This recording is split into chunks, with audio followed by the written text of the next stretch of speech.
के राम्रो किन राम्रो मन रमाए जहाँ पनि राम्रो मन नरमाए त सुनको महलमा बसे पनि नि के भन्छ त्यो हाम्रो अम्बानीको बिल्डिङ अन्टलिया है के भन्छ त्यहाँ बस्ने मान्छे पनि सुखी छ जस्तो लाग्दैन मलाई कति डर र त्रासमा बाँच्नु परिरहेको छ है तर फेरि कोही जङ्गलमै बसेको छ गुफामै बस्दा पनि डर छैन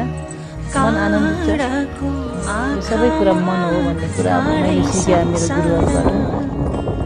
फुलको आँखामा फुलै संसार टाढाको आँखामा टाढै संसार झुल्किन्छ है छाया वस्तु अनुसार टाढाको आँखामा काँडै संसार